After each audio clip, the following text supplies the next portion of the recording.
Hey, everybody, be sure to tariff that like button.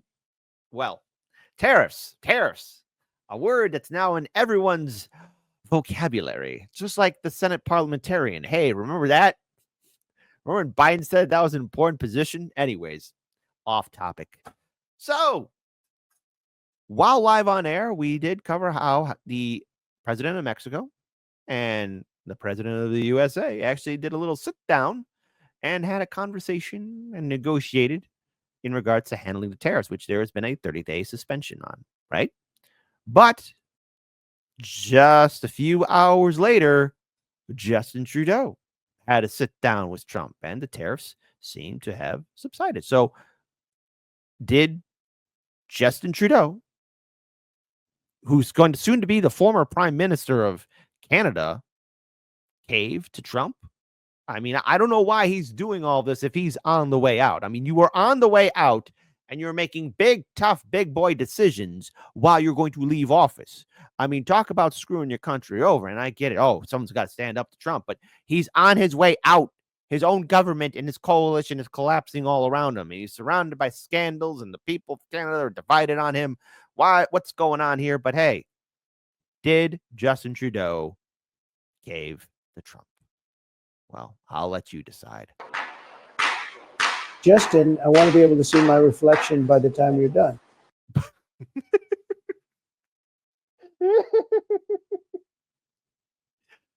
Look, is it accurate? No. But very similar to Justin Trudeau being flushed down a golden toilet. Who did this? Step forward.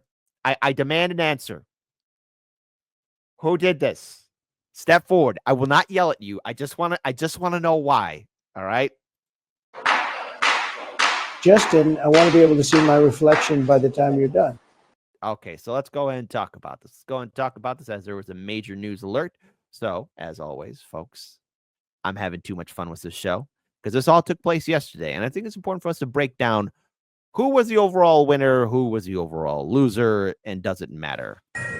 Fox News alert. This is the breaking news I shared with you just before we went to commercial break. Canada's Prime Minister Justin Trudeau saying moments ago on X, President Trump's proposed tariffs will be paused for at least 30 days for his country. Pause. Trudeau wrote in part, Canada's making new commitments to appoint a fentanyl czar. We will list cartels as terrorists, ensure 24/7 eyes on the border, launch a Canada-U.S. joint strike force to combat organized crime, fentanyl, and money laundering. I've also signed a new intelligence directive on organized crime and fentanyl, and we will be backing it with $200 million. We are waiting to see what the White House says about this. All right, keep our eyes on that. Perhaps. And Donald Trump did give his comments about it. Look, what I'd like to see Canada become our 51st state. We give. How do you lay off that? Look, Canada, I don't know if we want to be part of the family or not, but if so, hey, we got a lot of issues. Plus 40 million Canadians being part of the USA. I mean, talk about the most difficult transition ever. It's just it's a dumb thing. It's a stupid thing. He's just trolling. I hope he's just trolling. Go on. What I'd like to see Canada become our 51st state. We give them protection, military protection. We don't need them to build our cars. I'd rather see Detroit or South Carolina or any one of our Tennessee, any one of our states build the cars. They could do it very easily. We don't need them for the cars. We don't need them for lumber. We don't need them for anything. We don't need them for energy. We have more energy than they do. We don't need them for energy. So I say, why are we doing this? Why are we willing to lose between $100 billion and $200 billion a year? We don't need that. As a state, it's different. Look. Yes, and by the way, who knows the guy that's smiling, looking down at Trump? Like, who is this dude? Why are you looking down at Trump like that? Trump, you gotta look out. You gotta be careful with the people you surround yourself with, man. So let's go ahead and talk about what Justin Trudeau had to say. So, did Trudeau bend the knee? I just had a good call with President Trump. Canada is implementing our $1.3 billion border plan, reinforcing the border with new choppers, technology, and personnel, enhanced coordination with our American partners, and increased resources to stop the flow of fentanyl. By the way, no one asked the CIA its involvement with fentanyl and other fantastic things that led to the ridiculous war on drugs. Don't look into it. It's not like it's out there for everybody to see. Nearly 10,000 frontline personnel are and will be working on protecting the border. Okay. In addition, Canada's making new commitments to appoint a fentanyl czar. We will list cartels as terrorists, ensure 24/7 eyes on the border, launch a Canada-U.S. joint strike force to combat organized crime, fentanyl, and money laundering. How many things have gone under the rug because of the FBI and CIA? I mean, they would never lie to us, ever. I mean, heaven forbid what we find, my lovelies. Heaven forbid. Because if it does, things go belly up, and a lot of people will be called into question, both Democrat and Republican. I have also signed a new intelligence directive on organized crime and fentanyl, and we will be backing it with $200 million. Proposed tariffs will be putting the pause for at least 30 days while we work together. So, what really went down? What did the people gain? The leaders of Mexico, Canada, and the USA. Was this all posturing? Was this all a song and dance? And were all of us, especially for those who were invested in cryptocurrency, which so the people heavily invested in cryptocurrency, if you took a hit, oh God, I am so sorry. Yesterday, $2 billion worth of crypto investments is like gone, like Thanos out of existence. Like, if I could play that scene from Endgame, where Thanos just snaps the finger and Thor's like, no! That whole no is like all the crypto people. And that Thanos snap is that $2 billion gone. I am so sorry because a lot of people might be feeling very depressed right now. Anyways, who won, who lost? Who won, who lost? So, the Trump brinkmanship appears to pay off. Now, this is coming from the BBC. That's right. Our friends overseas are watching in on what's happening in the Western Hemisphere. So let's go and talk about this. So President Trump's high-stake confrontation with the United States' closest trading partners appears to have paid off, with both Mexico and Canada agreeing to stricter border security and taking bigger steps to address the fentanyl trafficking. The CIA. Philip, Bobby, those are my CIA handlers. Please stop throttling my channel. Say hello to your family for me, okay? And before anyone says, don't boo me. Don't boo me. You know I'm right. The strategy to leverage the U.S. economy to force concessions from other countries, not just a win for Trump's America's First agenda, allowing him to follow through on core domestic issues without American consumers feeling the sting of the economic consequences of a continental trade war. His tariff playbook is hardly new. Trump's tariffs on steel, aluminum during his first term prompted backlash from Mexico, Canada, and the European Union. But economists say those measures were more limited in scope. This time, Trump has promised sweeping tariffs on goods from Mexico, Canada, and China, which is still set to see a 10% tariff increase on goods starting at midnight on Tuesday. So if you want to buy some stuff, now's the time to do it. Cryptocurrency people, you're in my heart. Shout out to Golden Monarch. Again, he's part of the INN community. He's done a lot of great contribution there.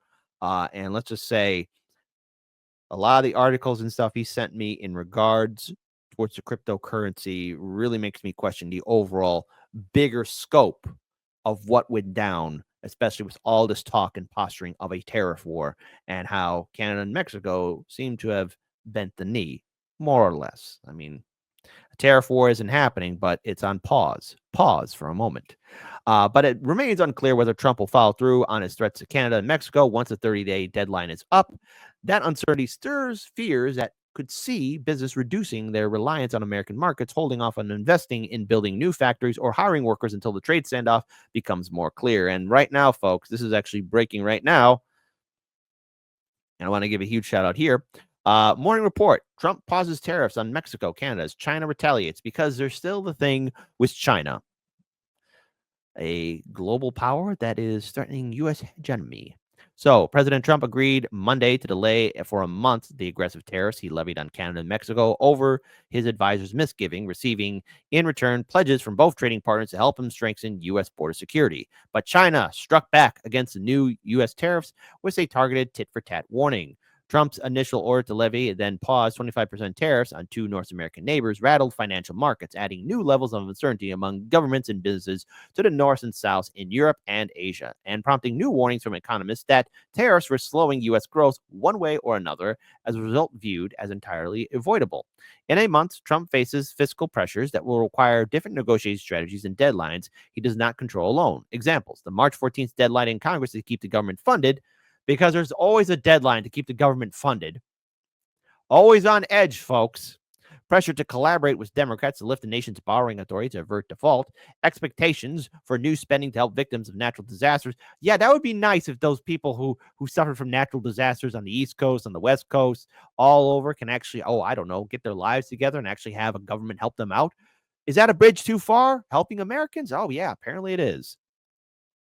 And continue on, the president uses power to leverage some concessions from Canada and Mexico, but allowed 10% tariff on China, which he announced Saturday to take effect today. The new levy, layered on top of tariffs from his first term, affects more than 400 billions of goods Americans purchase from China each year. The U.S. took steps to close a loophole that allows Chinese e-commerce companies to avoid tariffs by shipping packages worth less than $800 into the U.S. duty-free.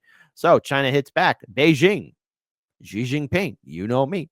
Beijing moved swiftly earlier today to retaliate, including with additional tariffs on liquefied natural gases, coal, farm machinery, and other products. It imposed restrictions on the export of certain critical minerals, many of which are used in the production of high-tech products, and China launched an anti-monopoly investigation of Google, the New York Times reported. CNBC, according to this, China's additional tariffs of 15% on coal, liquefied natural gases, imports from the U.S. start February 10th. American crude oil, farm equipment, and certain cars and trucks are subject to 10% duties. So we got a trade war happening, and it's going to hit us all. And many of us are going to wonder if, once this 30-day period, what happens between the U.S. and Mexico, with Canada as well. But Trump seems to have come on top, at least in this part of the planet, between our two big trading partners. It seems like an unnecessary fight, but to be clear here, these are things that he has promised that he'd do. And he wanted to have a stronger border security, and he wanted the two nations that border us to follow through and invest. But the bigger thing is, what else happened? What else happened as the markets were shooken to the core on Monday?